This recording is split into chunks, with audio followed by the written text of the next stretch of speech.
And is our good friend Kim Dangan, who was also a former boxer, professional boxer himself. Here we go to the round number 1. Parehong nagpapakita ng sportsmanship yung dalawa. Nag-touch club muna sila.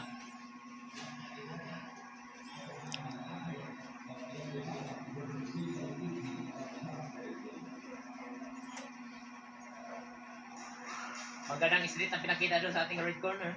But yung ating blue corner, naghihintay pa rin, ay gumagawa siya ng style na kung paano niya mapatama yung kanyang suntok dito. Gumagawa siya ng ipo-ipo style, aka parang Mike Tyson style. Yun, magandang street hook doon, pinakawalan sa ating blue corner.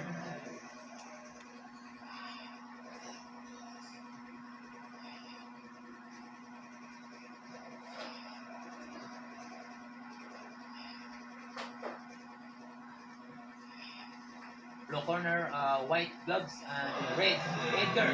Ang ating red corner, red gloves and yellow Edgar.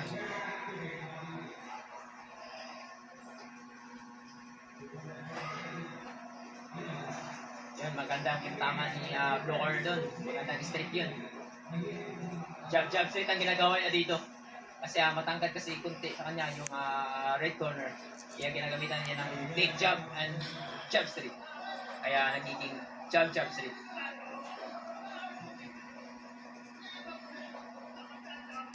Shoutout sa ating solid na manonood at hindi bumitaw dyan dito sa ating live sa Elordi TV.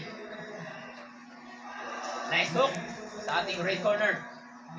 Kumama doon ang magandang solid na hook.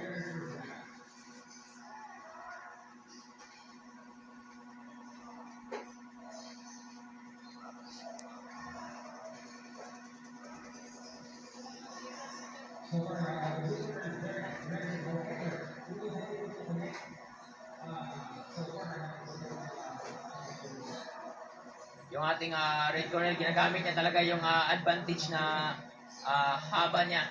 Ginagamitan niya talaga ng distansya. Lalo na yung mga gandang binitawan niya ng mga jab. Yan, jab.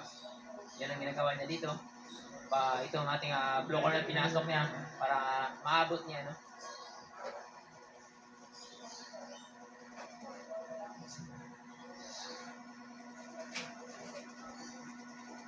Yun,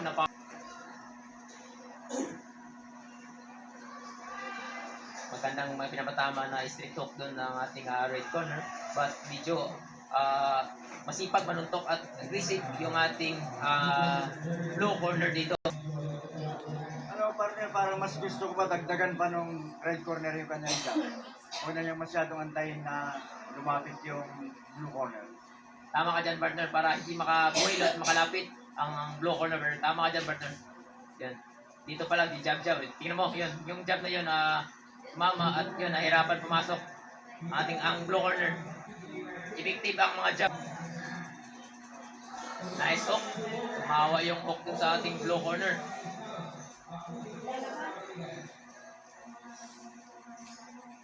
Yun na naman yung straight.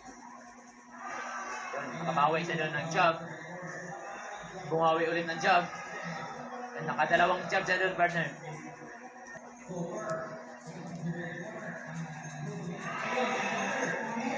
Another left hook. Binitawan doon sa ating red corner.